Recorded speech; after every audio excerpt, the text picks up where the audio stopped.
Hello, how are you? How are you doing? I managed to remember a whole bunch of things that I was kind of like, oh, is this going to work or not? Am I going to remember this? And having people turn up when I'm not expecting it, and all that sort of weirdo stuff that goes on just because that's the way life is.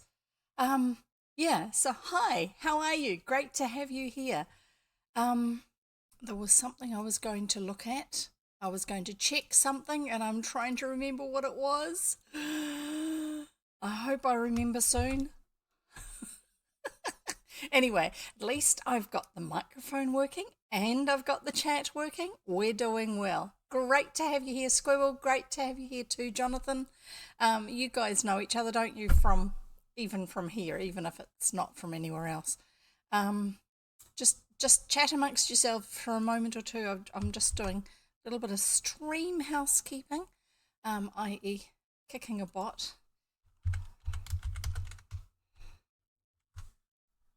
Except it works better if I actually use the right letters.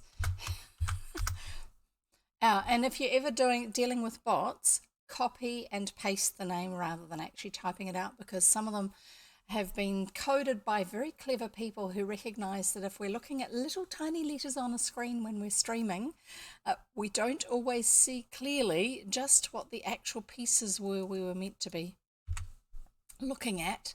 And so we will mistake an L for a capital I and things like that. No worries, Jonathan, you go and do whatever it is that you need to do. I hope you've got your snacks ready. Um, Right, where are we up to? We've only got two chapters to go in this book. We have had a whole lot of different things happening.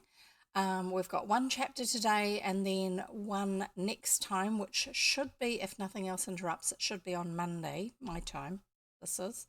But we'll just see how it goes.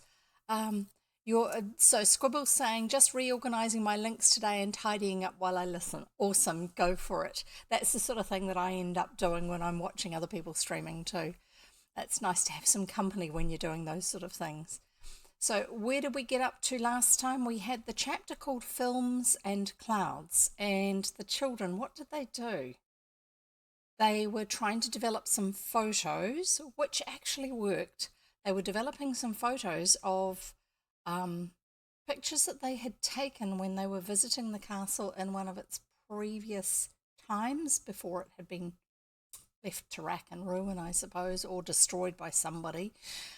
Probably one of the kings, or I don't know, all of that sort of stuff. Anyway, and then they had needed to get back to some particular time. I'm trying to think of what it was that they actually, what the reference was to clouds. Oh, they were wanting to get hold of Dick, Richard, the cousin or something who they had bumped into in one of their previous time travels, who seemed to know a lot more about their modern time period than what he ought to, and so therefore they were trying to find out what was going on. They wanted to meet up with him and sort some things out, I think, in a good way, not a bad way. Um, so they eventually remembered that one of the things they could do was actually ask the Mouldiwarp to take them to go and see the guy for whatever reason it is that they've got in mind. I can't actually remember. Maybe because they think he might know where the treasure is. They had been transferred by Cloud. That's what had happened. They had been dancing around and they had been transferred by Cloud, and then they had ended up somewhere where there were a whole lot of people who were dancing, and there was a familiar smell, and it was the smell of Mayflower because it was on May Day. Mayflower, not the famous ship, but what the ship is named after, the flowers of the May plant, which I'm pretty sure is one of the ones, I think, that gets used as a hedge. Here we are, we're going to get distracted straight away and we're going to take out of their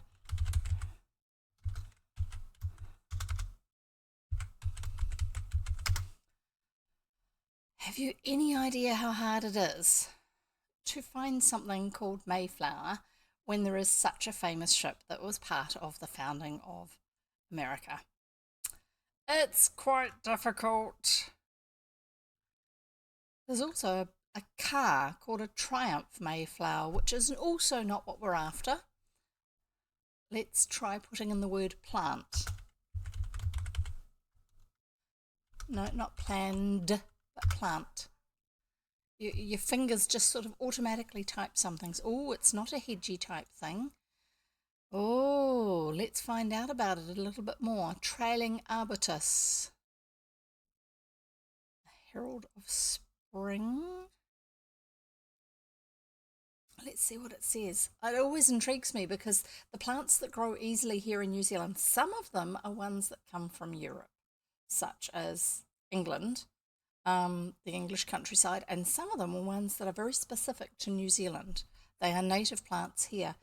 In fact, some of our native plants have actually become common other places because they had samples taken back to Europe after some of the explorers had been here, and they thrived in the places they were taken to. So it's quite funny as a Kiwi, as a New Zealander, being in southwestern England like Cornwall and Devon, or in Ireland, and driving around and seeing cabbage trees and flax bushes growing wild by the side of the road, but also seeing, more so in Ireland than in England, but also seeing them in garden plant pots as ornamental plants. We saw cabbage trees. There was this pub in the just in the village that we were near when we were in southern England, and it had this. It was beautiful brickwork at the top, and then it had painted brickwork down the bottom. So you had this contrast. They would have been. It was probably Georgian era, the styling of it, and then it had this portico on the front, which is like a roof that comes out, but it was ornamental and flat-ish with two classical columns to hold it up, so it looks like this grand front entrance without being huge. And that was all beautifully painted white. It was originally made in stone, I think, but made to look like it was made in stone. I think it was actually made out of timber because it was a lot easier to make that sort of thing out of timber, a lot less expensive. And then up on top of this roof, it had a couple of ornamental finials on the corners. Those are finials are pointy things that go on roofs, just in case you're wondering. But you don't need to know what sort. They were probably like those pine coney type ones or something like that. But just set back from them slightly in the classical garden urn style of container, where it's got a little pedestal like this, and then it comes up into a slightly conical shaped um, pot that's got like ornamental handles carved onto it, and grooves on it, this sort of thing. You'd recognize the style. In these two pots, up on top of this roof, were two cabbage trees, and it was very peculiar as a Kiwi going down the road and seeing this pub for the first time, the front entrance to the hotel part of the pub, not the drinking part of the pub. And very, very elegant style of place. And they've got two of our scrubby old bush type plants growing up on their roof as pride of place on the front entrance roof. So, yeah, and then driving down the road in Ireland, which felt Western Ireland felt similar to New Zealand in a lot of ways because it was a bit scruffy around the edges, a lot like Northland in New Zealand if you're used to it. And so you'd see these rickety fences with barbed wire in them, and the poles weren't all straight and they weren't all fancy and things like this. And then you get on a bit and it would get scruffier, and there'd be some blackberries just growing wild like it does in Northland and New Zealand. And then in amongst the blackberries, you'd have huge, great flax bushes growing. Now, New Zealand flax has its European name, flax, because it is very fibrous. It has these long fibers in it. Here's your educational talk for today. It has these long fibers in it, which were partly why it was used for making the traditional there's a particular style of skirt that was made that the Maori used to make that the women wore. I don't know if it was worn every day, but it was definitely used for special occasions as an ornamental thing. But it has this fantastic sound when they're doing some of the dances that they do, because the flax leaves are cut to a certain length, and then they have part of them, the coating on them scraped off on both sides, and then left to dry. And when these leaves, because they're long, long, long, thin leaves, dry, they actually roll up. And so that section where they have scraped off that coating stays more flexible and is, kind of softer. And then the rest of it is these long, dry cylinders, kind of almost woody, but not quite. And they had been soaked in a certain type of mud in the bottom of the creek where dead leaves and stuff like that lie. So it actually lends a black colour to these sections that have had the coating rubbed off. Anyway, and then when they weave the top ends of these all together, because that's where it's been kept soft as well, and you have, they're like a whole lot of reeds all hanging together alongside each other like this. And then when they're actually swaying around, these dried hollow tubes, which is what they've become, clack together, and it has this wonderful sound effect as part of, as a rhythmic thing that happens as part of some of the traditional dances they do. Anyway, this plant, leaves, was recognised, I mean, not just by the Maori people themselves, because they used it in lots of other ways too, for weaving, for mats and all sorts of things, but also the Europeans, when they came, when they were looking for fibre to use to make things that they could repair stuff with, actually decided that this could be used the way linen flax is used. Now, linen flax, the stuff that we get linseed from, is nothing like New Zealand flax as a plant. It has these little blue flowers, very, very pale sky blue flowers. Thanks for following Recreational. All sorts of, and it's got these thin, thin, thin stems, and they're not clustered twiggy, they're quite open and just sort of rather an airy looking plant with these tiny little leaves on it and things like this. And it looks absolutely nothing like New Zealand flax, and yet the fibre that forms in these stems of linen flax, and I don't know what else to call it, so that's why I'm calling it that, it's finer than the New Zealand flax, but it was also used as a fibre for making things with. That's the fibre that's used to make the fabric called linen. Did you know that? There's, as I said, here's your educational bit for today. So it was really quite peculiar as a Kiwi, so used to flax that grows by the side of the road and in the bush areas. That's, scrubby plants that are like a forest but don't grow tall, and they grow quite bunched up together. To be driving down the road in Ireland on the other side of the world and seeing our plants growing wild just because people have originally planted them in gardens, and then these ones particularly liked the climate of the part of Ireland they were in, and so when they had escaped from the gardens they had thrived. It's quite funny to actually think that that does happen in that direction, because commonly for us in New Zealand we will have wildlife and plants that are brought to New Zealand for various uses. When they escape into the wild, they thrive here. There's something about our climate, the amount of rainfall we have, all those things, which mean that, yeah, we've got some pretty strict rules about what you can bring into New Zealand. So you can't bring in plants that you want to grow in your garden. You have to go through a really long and detailed application process to bring something in, and it has to be done through all the right channels and done by the right businesses, and even then it's probably not going to be allowed in. But also the same happens with animals. You are not allowed to bring unauthorized animals into New Zealand. Someone can bring their pet dog, but it will have to go into a very, very, very strict quarantine when it gets here, where it doesn't have any access to animals that are already existing in New Zealand, like other dogs in New Zealand, so it doesn't pass on any diseases. We do not have foot and mouth disease in New Zealand, and it's because of really strict regulations as to what animals and what animal products can be brought into New Zealand, things like that. We do happen to have a few Ooh, we've got one particular spider that's come into New Zealand, and it came in, I don't know, on a boat or something like that, probably because it's too far away for it to have survived normally coming into New Zealand. Great to have you back, Jonathan.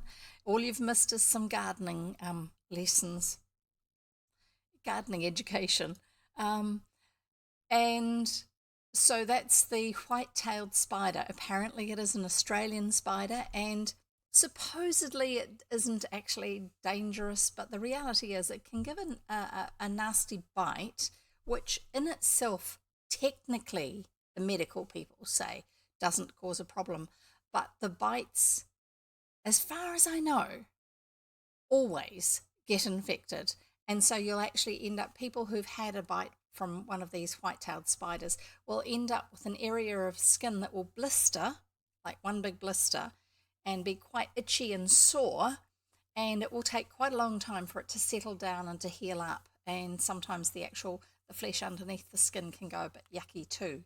And yet they tell us that it's actually not the toxins from the spider. It's so the rest of us are going, well, we don't care what actually caused it. It was because the spider bit. So you don't leave stuff around for those to live in and then climb over you and give you a bite. No, but they're not common. Not like they are in Australia, spiders, dangerous spiders. So most of the time, most of our wildlife is fairly safe here in New Zealand. And we like it that way, and we'd like to keep it that way. So anyway, I was going to find out about this plant for you, wasn't I? Mayflower. I'm just getting to find out to see if there's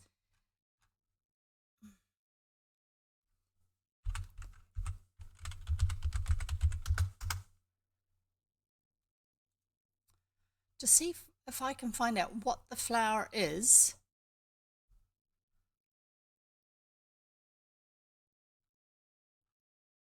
That's being referenced in the story here, because they talked about the smell of it, didn't they?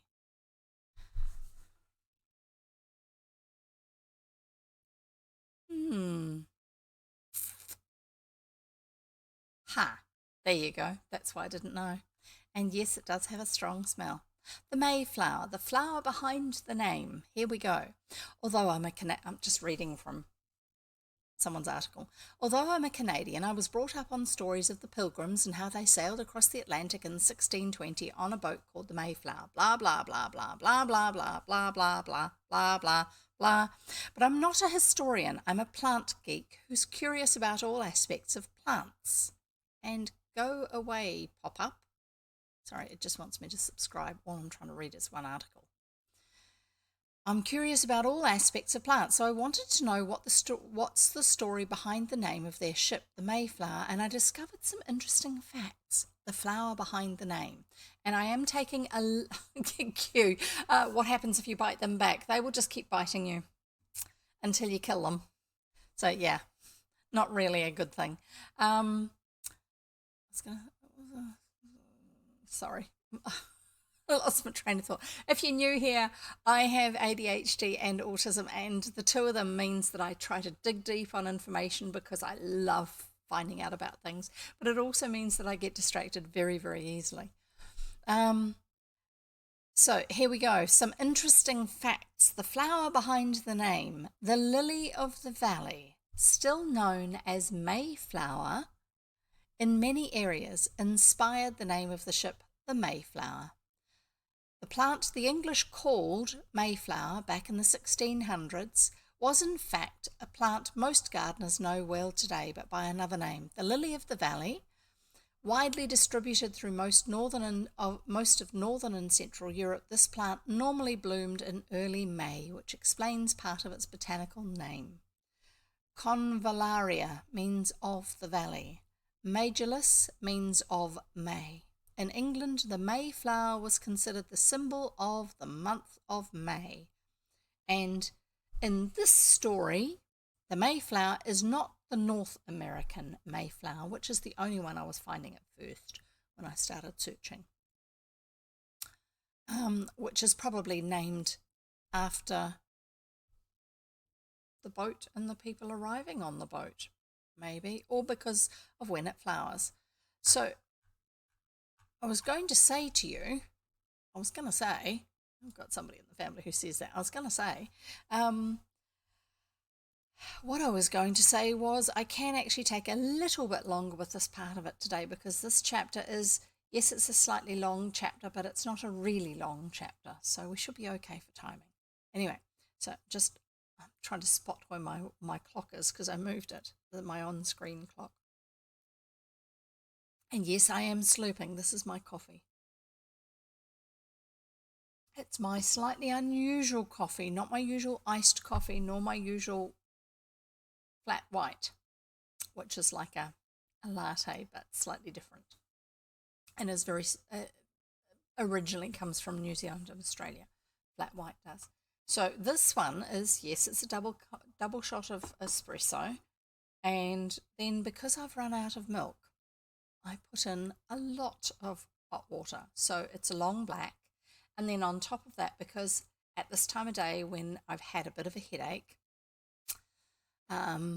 I can't actually tolerate a long black as it is. So there's a little bit of sugar in it. And then on top of that, to take the bite out of the acidity, I've actually got some New Zealand butter in it because the salt in the butter negates some of the acidity in the coffee. So it makes it more mellow. And then the fat in the butter, as you stir it, it mixes through, means that it takes out some of the other harsh tones that you get in your coffee when it's black and you're not used to it black. And then I've topped it up with cream. But the butter and the cream work better than just cream. There you go. You hadn't heard of that one, Jonathan. The flour or the coffee? I'm assuming you're meaning the flour because I've only just mentioned the butter and the coffee. Yeah. Lily of the Valley is not something I would have thought of as being Mayflower, but it makes sense because Lily of the Valley is very, very well known for having a strong fragrance. In fact, it's a fragrance that gives me a headache. Not a pleasant one. Anyway, we're going to carry on. We are actually going to get started on reading soon. Oh, I discovered how to do timestamps for those of you who are on YouTube. I have timestamps on my current book, which is The House of Arden, the one that I'm reading now, because I figured out how to do them, which means that if you don't like all this chat at the very beginning of the story, you can click to get to where the story kind of properly starts going. There you go. I hope that's useful for somebody. Monocot, yes. Asparagus family. That's interesting. I didn't know that. Sorry. There are other people who like gathering information just like I do. So there you go. Jonathan's discovering about Lily of the Valley. And I'm guessing it's the English Mayflower that he's finding out about, not the American one. So I better introduce myself if you're new here. Hi, I'm Jev. I read children's books. I read old children's books. Not old-fashioned ones, which is what I used to say and then realised it was quite incorrect. I read old children's books. This particular physical book is 125 years old. Well, at least 125 years old, because it was given to my grandmother's older brother in 1897, in July of 1897, as a prize. So, old books are great. I love the feel of them, the smell of them, the texture of the way the printing press pressed the letters into the page. Often children's ones have these fabulous illustrations of children wearing clothes that we wouldn't be seen dead in, nor do we are so relieved that we do not have to wear those sort of clothes. But it's a great way to actually sort of second or third hand experience something that we don't have to go through. Oh, okay, yeah, I forgot that. Sorry, actually, you've mentioned that before, Jonathan. So Jonathan's saying, my major for my 1.5 degrees was plant evolution and naming and genetics. When it comes to plants, I can't help but deep dive. I totally get that. I have tried not to not a comment on what Jonathan's saying, but the deep dive thing. My background, my father was a carpenter. My husband is a carpenter. I then went to do training after I left home, before I met my husband. And I did training as an architectural draftsperson, which means that I knew how to draw houses and other buildings as well, so that a builder, a carpenter, could build them. And so part of your training when you're doing that is you learn a little bit about the history of building and how it is a reflection of the way people lived at the time, what they believed. Their important buildings actually showed aspects of that, and it was that I found that fascinating. But it also, you would learn a little bit about the different eras of building very, very loosely, because it wasn't focused on old stuff. It was focused, the courses we were doing were actually focused on teaching us how to draw buildings that could be built. But to understand where we've come from, which is partly why we read old books, to understand where we've come from so that we can do what is ahead of us, it's good to actually get a bit of a grasp of the way it was. And so I've tried not to get too obsessively focused on the sort of buildings that are in this story and some of the other ones we've had. But yes, when you've got a bit of a background in something, there is a little bit of a tendency to dig deep, because we have an appreciation for those things, because we've already had that interest ignited. Sometimes that's partly why we get into some of these, the fields that people do get into. Anyway, so yeah, I read old children's books. I've been reading old children's books since I was a kid. I started by reading the old books that my parents and my grandparents had. Like that physical book. That wasn't one of the ones I'd read, by the way. That one's turned up more recently because it was in storage from my grandmother's things. But I did grow up reading books that my parents and my grandparents had physically passed those books on to me, and so I read them because they were there. They were books that you could read. We also used to get books as presents and appreciated them because they were not cheap. And then discovered that you could get even more books out of the library to read for yourself if they had a decent selection. And some libraries are better at that than others. But I also realised that there were a lot of things I understood about the world and history that others my own age didn't, and a lot of that was because of the things I had read. I did not believe that everything I read was absolute because I knew I was reading fiction. But I also did understand that a lot of fiction is based on aspects of fact. So, not the story points, but the era that a book is written in. And even if they are fantasy, complete fantasy, the culture and the time that the author has come from will still come through in colour the way you perceive those things that you are reading. The way they actually will use their words together, the sort of attitudes that come through, even if they are trying to bring about change in society, some of the actual underlying attitudes that are in society at the time that they're writing will still come through because they are trying to react to those to bring about change.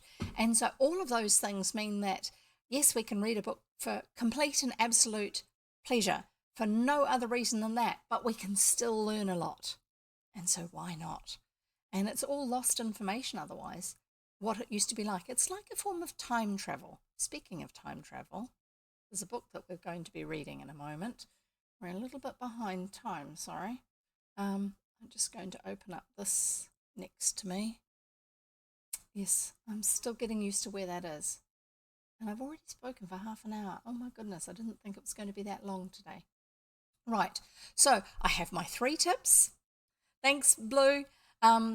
Great to have you here. Yep, party time with the books. My 3 tips are drinks, snacks, and... Ooh, my phone is talking to me. Sorry, I didn't realise the volume was turned on there. I don't need that feeding across into my microphone. Make sure that's also muted. Drinks, snacks, and somewhere comfortable or something comfortable. So drinks, I always have water handy because water keeps your brain and your body working well. As a reader, someone who's reading out loud, you'll often see me slurping away on water just because otherwise my throat gets a little bit rough and dry. It's one of those things. I'm probably not as kind to my throat as I could be. We're having fun. We're reading stories together. Snacks. Snack jar. Let's have a look. I've got crackers in my snack jar today. How boring. Oh well. I hope you've got some snacks. I hope Jonathan was off getting himself some snacks. And if this is your first time here or one of your early times here, I'm just going to suggest that you get in the habit of bringing snacks and drinks when you come along for story time. Also, make sure you've got somewhere comfortable to sit or lie down. So this is the prop to remind me. It's nice, it's comfortable, it's nice and squishy, but well padded, big cushion. If you are having to work, if you are studying, if you are at a desk or something like that, I'm sorry I can't give you permission to just go and kick back and ignore all those things. But if I can actually provide some entertainment for you while you are doing those things, if I can keep your brain occupied while your hands are busy doing work or whatever, then that's okay too. And I just hope that your desk chair is comfortable enough for you, because I know that often those sort of things, some of them are, some of them aren't. Anyway, so thanks. I'm so full of cookies at the moment, says Jonathan. That's great. He's been snacking. That sounds good. Go for it. And I've got my coffee. So I'm going to treat that as a snack today. And I'll try not to slurp too much. I'm sorry, it just happens. Right, so let's get on with the story. We are about to start chapter 13, May Blossom and Pearls. And we're just going back a little bit into the end of the last chapter to find out, just to give us some continuity. Why are we dancing? Edred said to the little girl that he was next to and holding her hand. He said it incautiously because he's forgetting that they've actually gone to a different time period. He should have thought before he said it, but we'll hope that doesn't have an effect. He found that the child laughed, just laughed. She didn't answer. It was Elfrida who was on his right hand, that's his sister, and her own right hand was clasped in that of a boy dressed in green. "Oh," she said, with a note of glad recognition. "It's you! I'm so glad. What is it? Why are we dancing?" "It's May Day," said Cousin Richard, "and the king is coming to look on at the revels." There you go. I am going to pull up the description for myself. I'm going to pull up the description of this book from Wikipedia because it talks about what the time periods are in the story.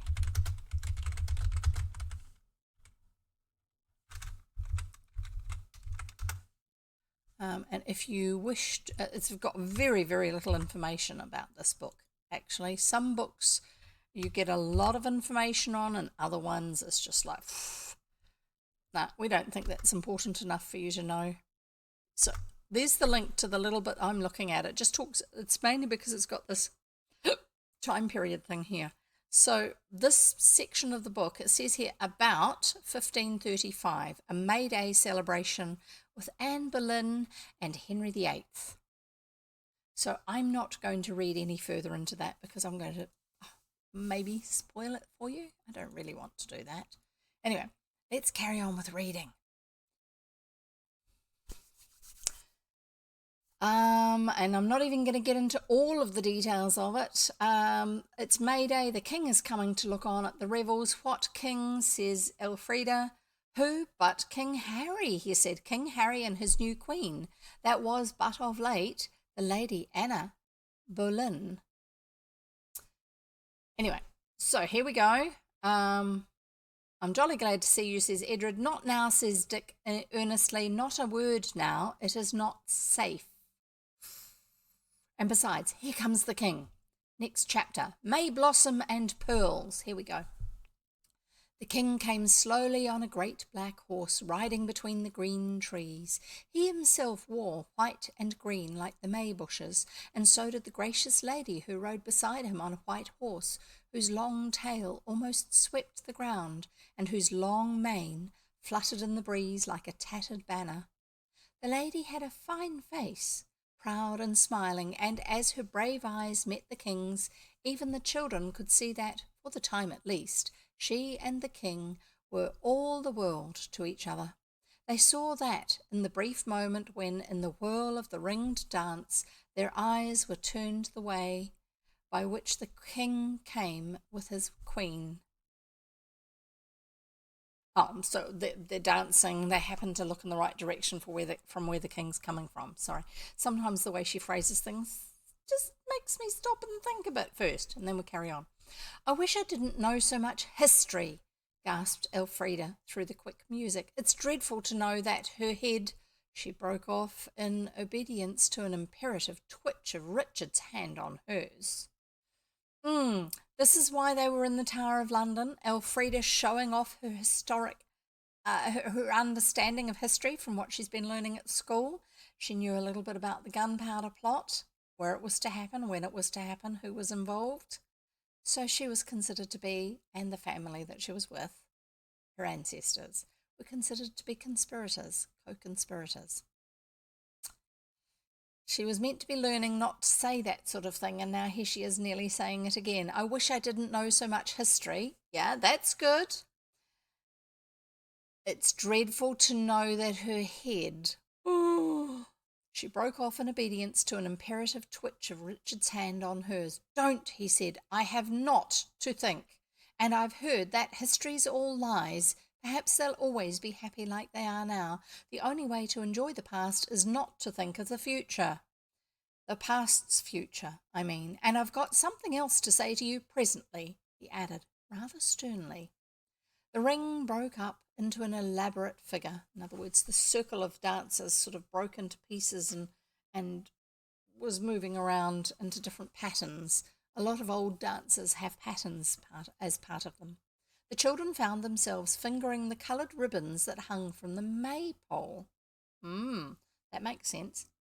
That was the centre of the dance, their dance, intertwining, handing on the streamers to other small, competent fingers, in and out, a most complicated dance. It was pleasant to find that one's feet knew it, though one's brain could not have foreseen any more than it could have remembered how the figures went. There were 2 rings around the maypole, the inner ring where Edred and Elfrida were, of noble children in very fine clothes, and the outer ring of village children in clothes less fine but quite as pretty. Music from a band of musicians on a raised platform decked with may boughs and swinging cowslip balls inspired the dancers. So a cowslip ball is where you pick a whole lot of flowers from cowslips and then you bundle them all together, and they're quite this pretty bundle of flowers that forms into a ball shape. The king and queen had reined up their horses and watched the play, well pleased. Now I do want to find a picture of a maypole for you. Are you okay with that? You better be quick, because otherwise it's happening.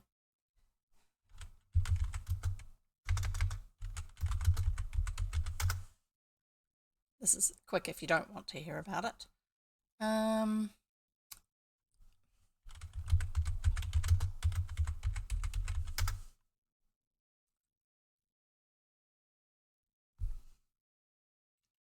That's a Swedish one.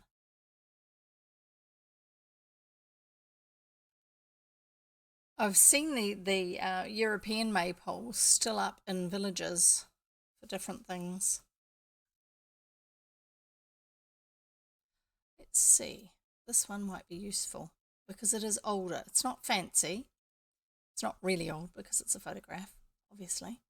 Find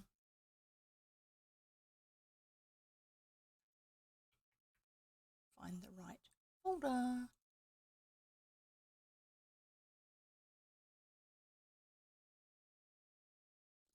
Find the right subfolder and save it.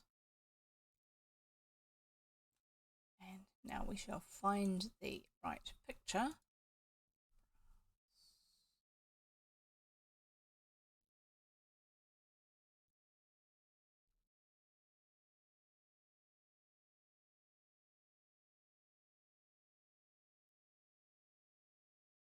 Right, so obviously it's a black and white photograph. These look like just children at someone's local village, probably practicing something for school, or maybe they actually had an event. Someone's got kitty on their shoulders. So you've got these ribbons that come down from the pole itself, and there's a dance. You do a dance which you weave in and out of the people who are coming the other way round, and it the ribbons twist around each other but also get woven, and it comes downwards as this woven area, and then often the dance will then reverse so that they are all untangled from each other. And it's, I don't know, it's just one of these things. It's just one of these things that's done from time to time. So there you go, that's a maypole. And so that's what these children are doing. They will have actually done May dancing at school. They probably also did it in the town or the village that they're from or something like that, just because it tends to be a more English and Northern European type of tradition that still continues, but in places that have a lot more sense of attachment to their traditions for certain celebrations. So May is like the height of spring, and it's a celebration of spring and spring's abundance and all these things. And so it's one of the ways having a dance with a maypole is, there's probably other significances to it as well, but it's one of those things which is done to just sort of acknowledge it as part of daily life for people in the villages and the places where they were doing these sort of dances and having maypoles. So there were two rings read about the clothes. Music from a band of musicians on a raised platform decked with may boughs and swinging cowslip balls inspired the dancers. The king and queen had reined up their horses, that means brought them to a halt by pulling on the reins, know that much, and watched the play, well pleased, and suddenly the dance ended, and the children formed into line, were saluting the royal onlookers. "A fair dance and footed right fealty," said the king in a great jolly voice. "Now get you wind, my merry men all, and give us a song for the honour of the May Queen and of my dear lady here." There was whispering and discussion. Then Richard Arden stepped out in front of the group of green-clad noble children. "With a willing heart, my liege," he said, "but first a song of the king's good majesty." Oh, he knows how to butter people up. And with that, all the children began to sing, "The hunt is up, the hunt is up, it is well nigh day, and Harry our king is gone a-hunting to bring his deer to bay." I'm guessing that is a traditional rhyme or song. I don't know. You can find out. It is a rousing tune, and it was only afterwards that Edred and Elfrida were surprised to find that they knew it quite well. So it's probably a tune that's been passed on for different purposes. But even while they were singing, Elfrida was turning over in her mind the old question, could anything they did have any effect on the past? It seemed impossible that it should not be so. If one could get a word alone with that happy, stately lady on the white horse, if one could warn her, could help somehow. Oh no, Elfrida's going to upset the apple cart. She's going to step in and do something when she should just keep her mouth shut, I think. We'll carry on. If she could just help somehow. The thought of the bare scaffold and the black block came to Elfrida so strongly that she almost thought she saw them darkling among the swayed, sun-dappled leaves of the green wood. Somebody was pulling at her green skirt, an old woman in a cap that fitted tightly and hid all her hair, an old woman who was saying, "Go to her, go," and pushing her forward. Someone else put a big bunch of wild flowers into her hand, and this person also pushed her forward. And forward she had to go, quite alone, the nosegay in her hand, that's the bunch of flowers, usually very nicely smelling flowers. Some people say it was to cover the smell of unwashed people, but if unwashed is normal, it's probably not something you're going to put quite that much effort into. And forward she had to go, quite alone, the nosegay in her hand, across the open space of the greensward under the eyes of several hundred people, all in their best clothes and all watching her. She went on till she came to the spot where the king and queen were, and then she paused and dropped 2 curtsies, one to each of them. Then, quite without meaning to do it, she found herself saying, May Day, May Day, this is the happy play day. All the woods with flowers are gay, lords and ladies come and play, lords and ladies, rich and poor, come to the wild wood's open door, hinds and yeomen, queen and king, come do honour to the spring, and join us in our merry making. And when she had said that, she made 2 more nice little curtsies, and handed up the flowers to the queen. If we had known your majesty's purpose, said a tall, narrow-faced man in a long gown, your majesty's had had another than this rustic welcome. Our purpose, said the king, was to surprise you. The Earl of Arden, you say, is hence? His son and daughter are here to do homage to your highness, said the gowned man, and then Elfrida saw that Edred was beside her. Hither, lad, said the king, and reaching down a hand caught Edred's. Your foot is on mine, said his majesty. So, and he swung, your foot on mine, said his majesty. So, and he swung Edred up onto the saddle in front of him. It's a way of getting on a large horse, if the person on the horse is quite strong, is they will take your hand and you reach up with your foot and put your foot on top of their foot, and then they pull and you push upwards against their foot, and it helps you to get up. So that's what she's just described that he was doing. Right. So, and he swung Edred up onto the saddle in front of him. Elfrida drew nearer to the white horse as the queen beckoned her, and the queen stooped low over her saddle to ask her name. Now was the moment that Elfrida had wished for. Now was the chance, if ever, to warn the queen. Elfrida Arden's my name, she said. Your Majesty, may I say something? Say on, said the queen, raising fine eyebrows, but smiling too. I should like to come quite close and whisper, said Elfrida stoutly. Thou'rt a bold lass, said the queen, but she stooped still lower. I want to warn you, said Elfrida, quickly whispering, and don't pay any attention because I'm only a little girl. And don't not pay attention because I'm only a little girl. I know. You may think I don't know, but I do. I want to warn you. Already once this morning I have been warned, said the queen. What croaking voices for May Day? Who warned you, your majesty? An old hag who came to my chamber in spite of my maids. She said she had a May charm to keep my looks and my lord's love. What was the charm? Elfrida asked eagerly, forgetting to say majesty again. It was quite simple, said the queen. I was to keep my looks and my love so long as I never dropped a kerchief. But if I dropped a kerchief, I should lose more than my looks and my love. She said I should lose my head. The queen laughed low. Within certain days from the dropping of that kerchief, this head you see here. And she laughed again. Don't, oh don't, said Elfrida. 19 days, that's the warning. I do hope it'll do some good. I do like you, dear queen. You are so strong and splendid. I would like to be like you when I grow up. The queen's fine face looked troubled. Please heaven, thou'lt be better than I, she said, stooping lower still from her horse. Elfrida standing on tiptoe. She kissed her. Oh, do be careful, said Elfrida, your darling head, and the queen kissed her again.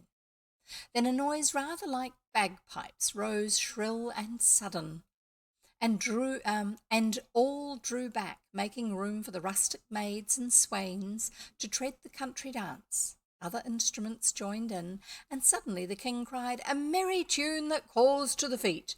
Come, my sweeting, shall we tread a measure with the rest? So down they came from their horses, king and queen, and led the country dance, laughing and gay as any country lad and lass. Elfrida could have cried. It seemed such a pity that everyone should not always be good and happy as everybody looked today. The king had sprung from his horse with Edred in his arms, and now he and his sister drew back towards cousin Richard. How pretty it all is, said Edred. I should like to stay here forever. If I were you, said Richard, very disagreeably indeed, I would not stay here an hour.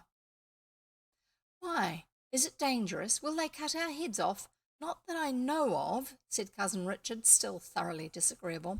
I wasn't thinking about your heads. There are more important things than your heads in the world, I should think. Not so very much more, said Elfrida meekly. To us, I mean. And what are you so cross about? I should have thought, started Richard, when the old woman who told Elfrida to go forward with the nosegay of ceremony sidled up to them. Into the woods, my children, she whispered quickly. Into the woods. In a moment the Queen will burst into tears, and the King will have scant kindness for those whose warnings have set his Queen to weeping. They backed into the bushes, and the green leaves closed behind the four. Quick, said the witch, this way. They followed her through the wood under the oaks and yew trees, pressing through hazels and chestnuts to a path. Now run, she said. There you go. Now run, she said. They followed this way. They followed her through the wood under oaks and yew trees, pressing through hazels and chestnuts to a path. Oh, we've already had that little bit. Sorry. Now run, she said, and herself, okay, so she keeps saying this, and herself led the way nimbly enough for one of her great age. Their run brought them to a thinning of the wood, then out of it onto the downs, whence they could see Arden Castle and its moat, and the sea. Now, said the old woman, mark well the spot where the moat stream rises. It's there that the smuggler's cave was when Betty Lovell foretold the landing of the French. Ooh, she's starting to help things come together for them. Why, said Elfrida and Edred, you're the witch again. You're Betty Lovell.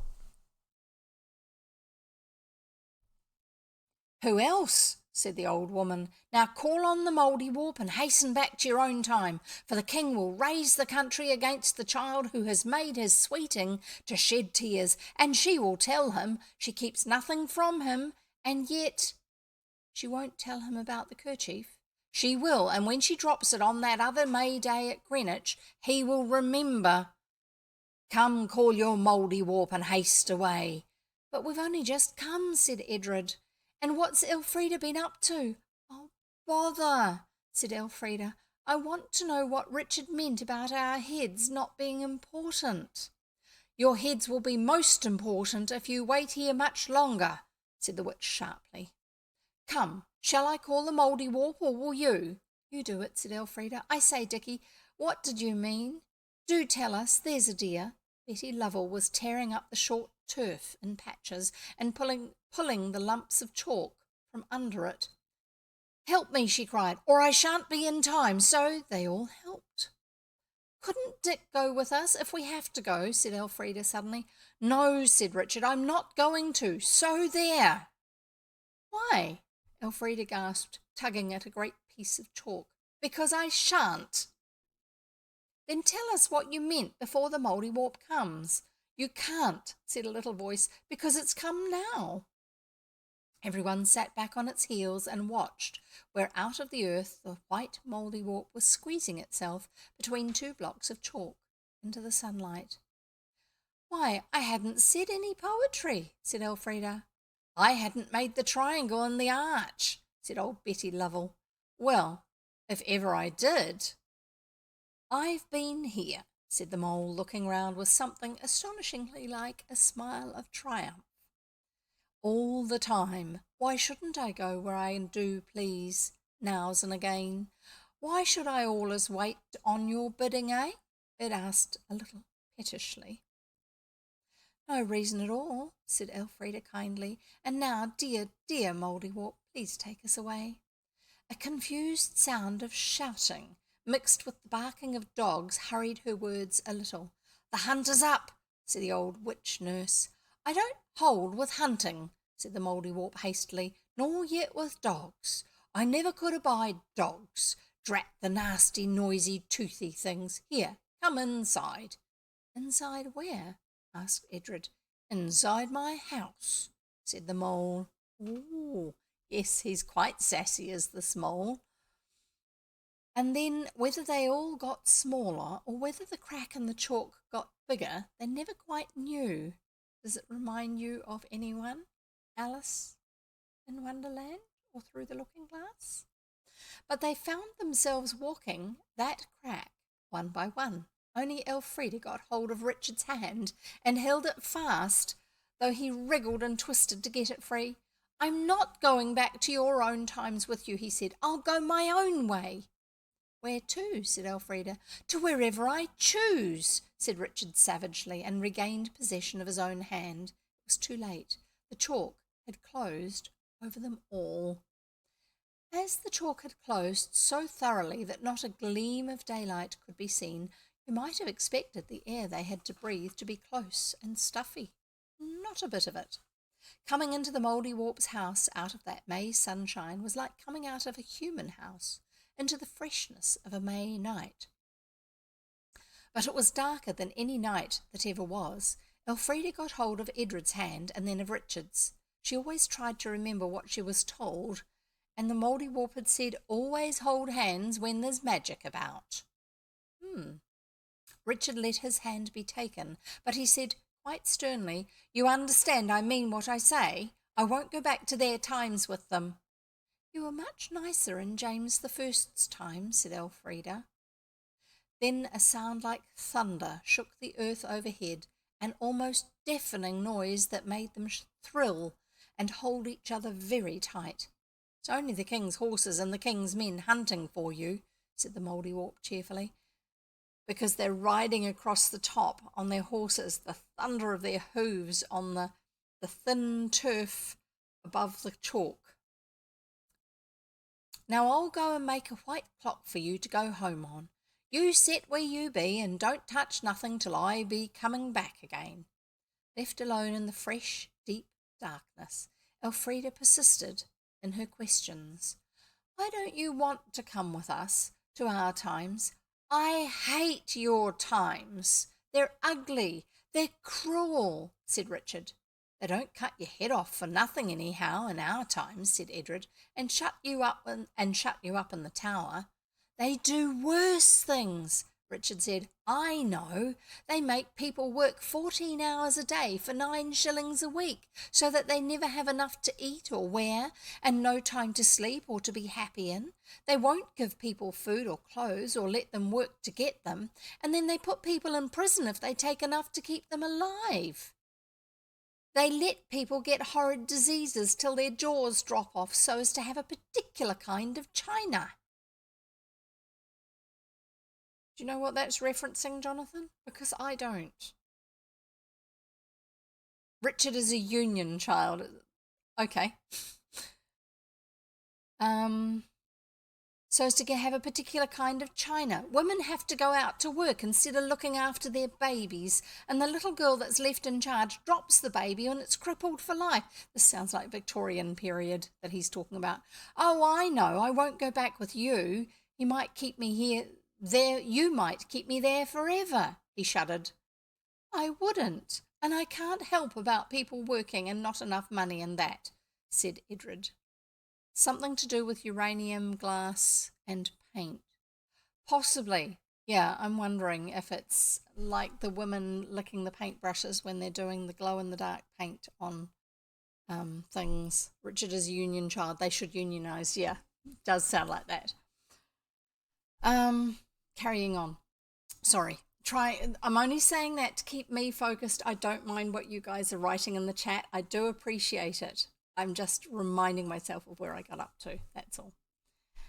I wouldn't, and I can't help about people working and not enough money and that, said Edred. If I were Lord Arden, said Richard through the darkness, I'd make a vow, and I'd keep it too. Never to have a day's holiday or do a single thing I liked till all those things were stopped. But in your time, nobody cares. It's not true, said Elfrida. We do care when we know about it, only we can't do anything. I am Lord Arden, said Edred, and when I grow up I'll do what you say. I shall be in the House of Lords, I think, and of course the House of Lords would have to pay attention to me when I said things. I'll remember everything you say and tell them about it. You're not grown up yet, said Richard. And your father's Lord Arden, not you. Father's dead, you know, said Elfrida in a hushed voice. How do you know? Said Richard. There was a letter. Do you think I'd trust a letter? Richard asked indignantly. If I hadn't seen my daddy lying dead, do you think I'd believe it? Not till I'd gone back and seen how he died and where, and had vengeance on the man who'd killed him. But he wasn't killed. How do you know? You've been hunting for the beastly treasure and never even tried to go back to the time when he was alive, such a little time ago, and find out what really did happen to him. I didn't know we could, said Elfrida, choking. And even if we could, it wouldn't be right, would it? Aunt Edith said he was in heaven. We couldn't go there, you know. It isn't like history, it's all different. Well then, said Richard, I shall have to tell you.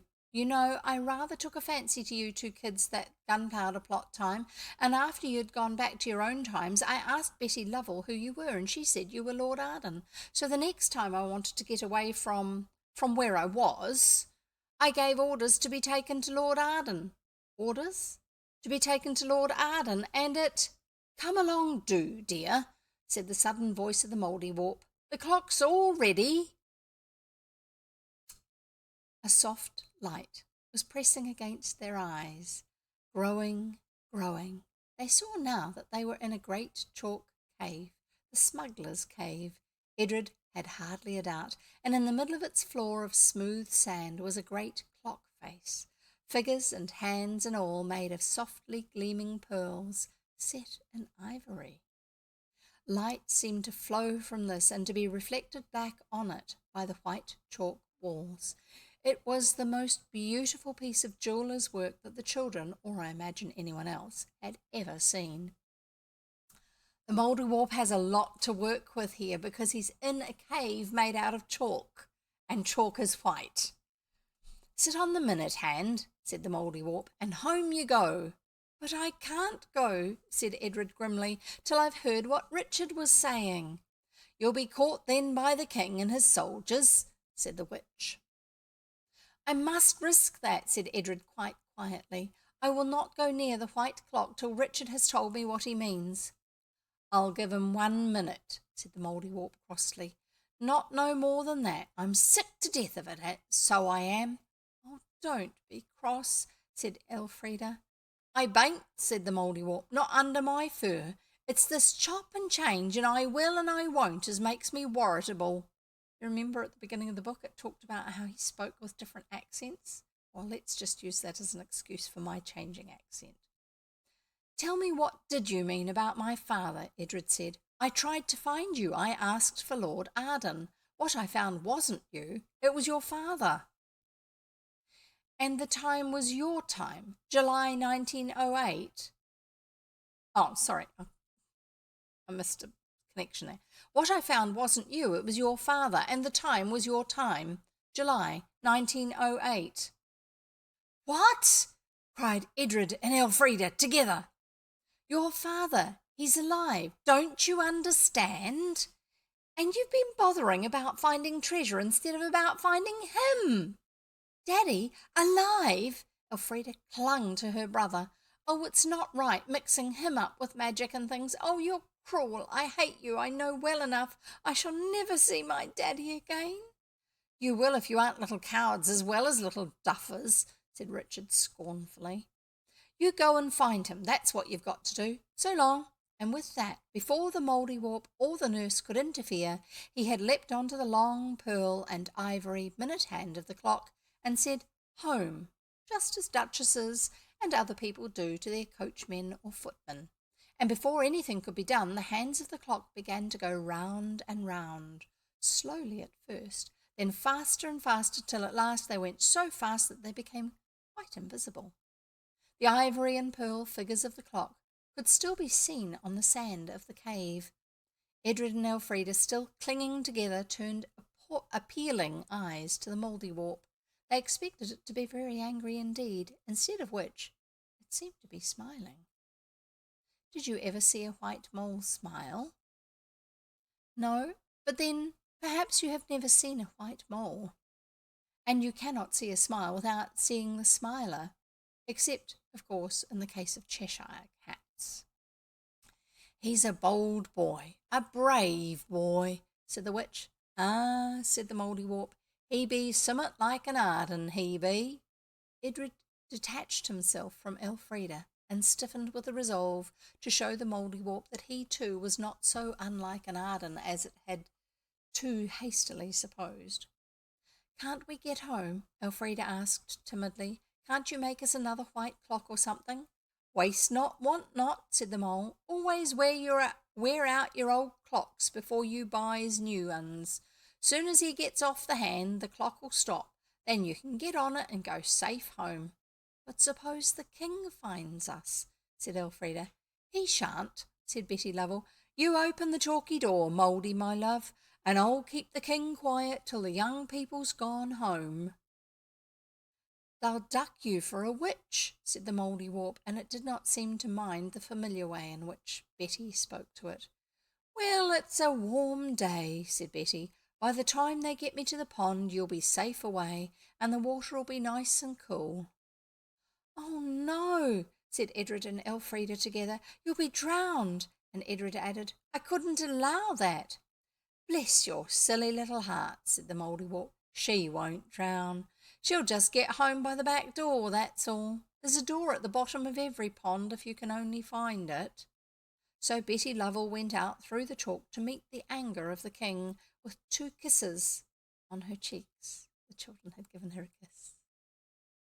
What if the mole is their dad? That's interesting. What if Richard is their dad? And suddenly there was the pearl and ivory clock again, all complete, minute hand and hour hand and second hand.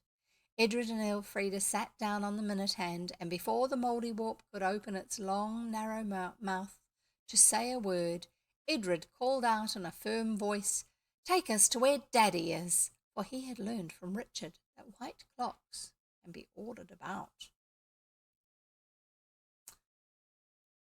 Just a moment. There's a picture I need to show you.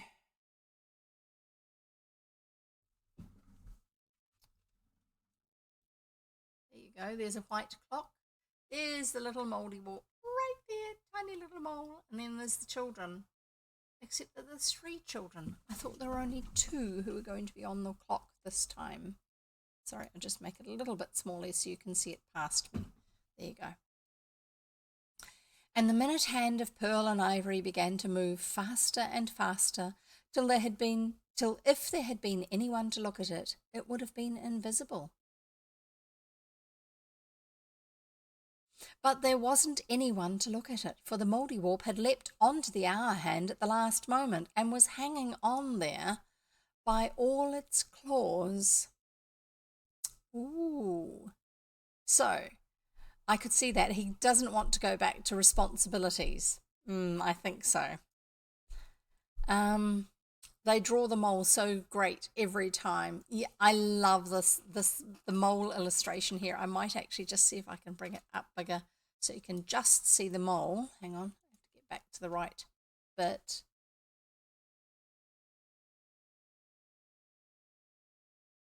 It's a very, very simple illustration. It's just this outline of a form, and it just works so well as a depiction of the mole itself, I think. Oh no, no. Oh, phew.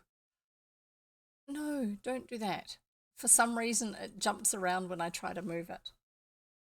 So there you go. There's the cute little, he's so small. Sorry. Yeah, but he's quite cute. And yet he's quite powerful. So there you go. And that's the end of today's chapter. And it's just after 4. And nobody asked for jigsaw puzzle as far as I know. I'm pretty sure you would have been clamouring for it if you were wanting more jigsaw puzzle. So I'll just save the jigsaw puzzle for next time then. Right. So, what's going to happen? We have one more chapter to go. The finding of the treasure. Is it going to be one of those treasures that's a psychological treasure, a metaphorical treasure, that sort of thing? Or is it going to be an actual treasure? I know, so excite.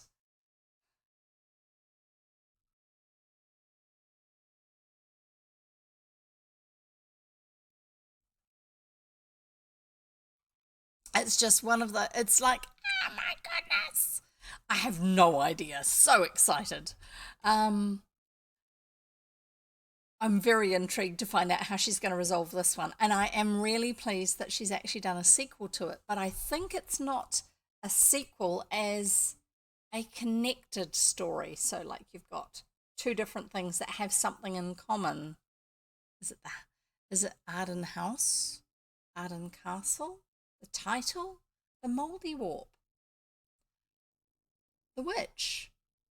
I don't know. I really don't know because, as I said last time, these books that we're currently reading of Edith Nesbit's are actually ones that I've never come across before.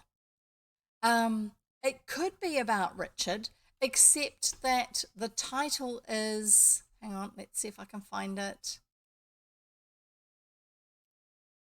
The House of Arden. There is no actual article about the sequel, the second book. It's called Harding's Luck. Maybe it's about what happened to Dad, to Father. Dear Father, my dearest Daddy. Not quite my style. But maybe that's what it's about. I also am really enjoying Mr. Miller's illustrations. I'm going to put his name into the chat so that those who are into art and illustrations can look him up. He might be a little bit hard to find, I'm not sure. Sometimes with these sort of books, it can be a little bit difficult trying to find the actual full-on. Yeah, Harding's Luck. There you go. I finally found the information. Find the right H.R. Miller, Harold Robert Miller, for those who might want to look him up and see what other work he has done. Here you go. And even his date range, just to make it a little bit easier. He was a prominent and prolific Scottish graphic artist and illustrator of the late 19th and early 20th centuries. He is best known for his illustrations of children's books and fantasy literature.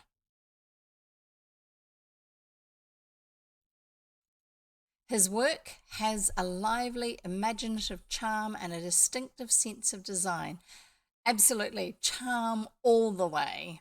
And yet it also feels reasonably accurate. Not There's some accurate illustrators who leave you thinking, did it have to be quite so harsh? But he's got it feels like an affection for the stories he's illustrating. That's how it comes across to me anyway. His work has a lively imaginative charm and a distinctive sense of design. He seems to know well about how to structure an illustration to make it work.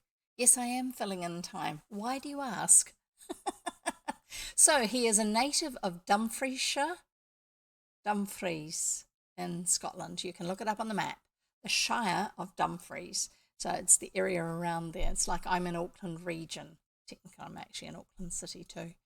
He first pursued civil engineering. Oh my goodness, that's like designing roads and infrastructure. Before deciding upon an artistic career, he then studied at the Wolverhampton Art School and the Birmingham School of... So there's meant to be another word on the line. And the Birmingham School of Art, and established his career as a magazine illustrator with Punch, Good Words, and other periodicals of the day. Now, Punch, I've not read Punch, but I'm familiar with it because it was often referred to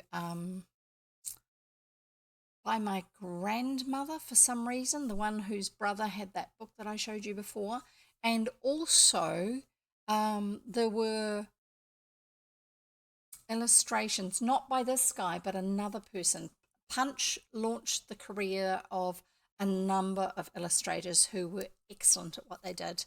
And I'm wondering if Emmett, who did these quirky cartoon characters and inventions, kind of slightly ugly but also very quirky, I'm wondering if Emmett's work was originally shown in Punch magazine periodical. He illustrated tables for the Strand magazine and anthologies of tales, the Golden Fairy Book, the Silver Fairy Book, the Diamond Fairy Book, and the Ruby Fairy Book. He illustrated books by a wide range of British authors of his time, including Sir Arthur Quiller Couch, Robert Louis Stevenson, and Rudyard Kipling. Some of the illustrations I've shown you from some of Rudyard Kipling's books that we have already had are probably his illustrations. He had an extensive working relationship with E. Nesbit and has been called the most sympathetic and perhaps the most talented of her illustrators.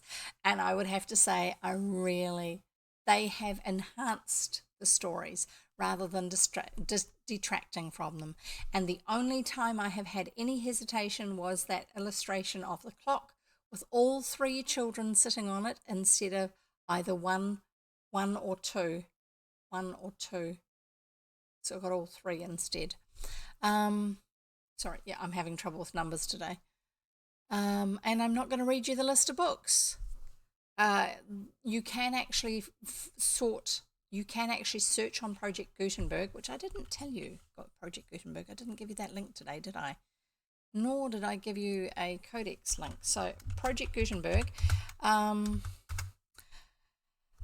you can actually search for books that he has put illustrations in. So if you look for this particular book, it will give you on the page for the book, it will actually give you a clickable link, which will then bring up books that he has illustrated.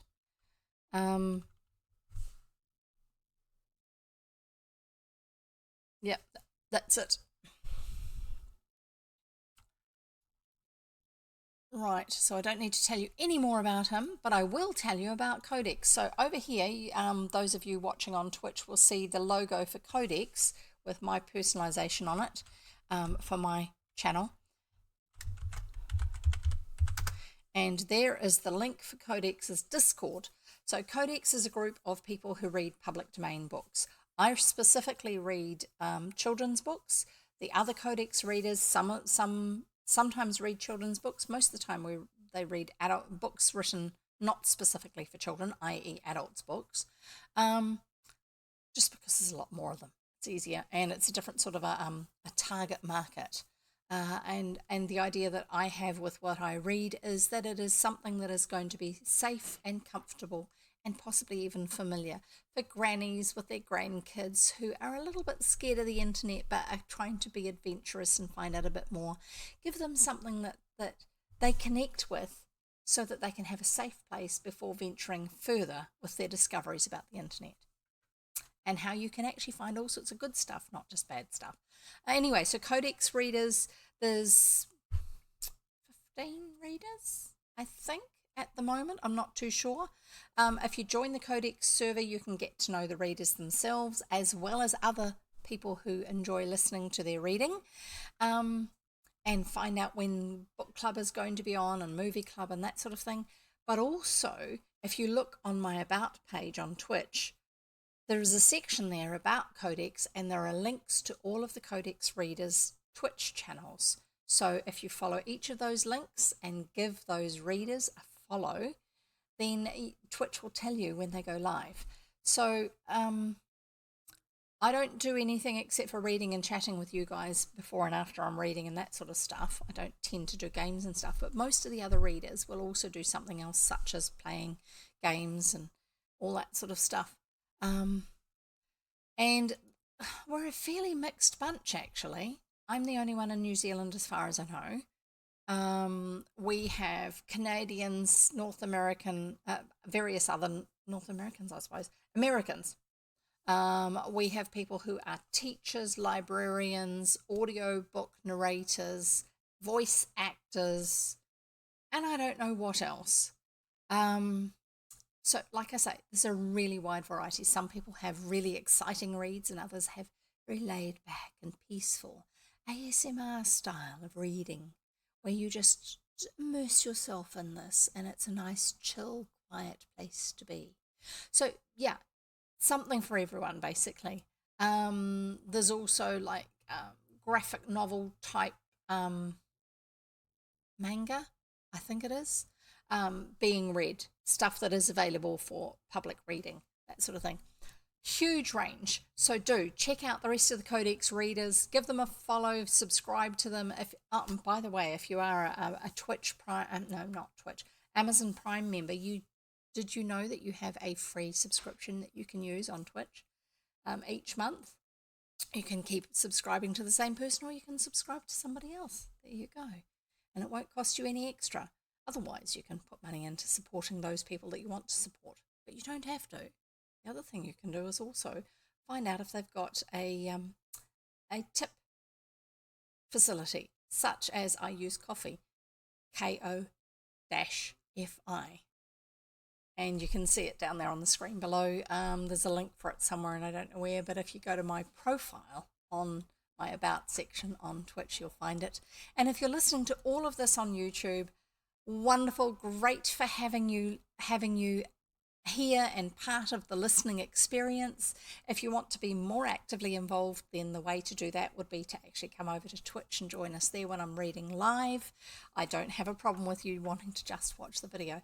And like I said before, starting with this book, I have put chapter markers in on the YouTube video, which means that you should be able to, if you don't want to catch all the chat at the beginning before I start reading, you can click on the link to take you to the bookmark for it, and then you can actually just listen from there. Oh, and yeah, I've got some links over there as well. And it's great to have you here. I really do enjoy having you guys here listening to these stories with me and contributing thoughts and ideas and comments about various things. It's a lovely thing to be able to just be part of together. So I will see you next time. I read 3 days a week, Monday, Wednesday, Friday, 3 p.m. New Zealand time. And if you look on Twitch, it will show you when that is in your time zone. We'll see you next time. In the meantime, happy reading. Bye.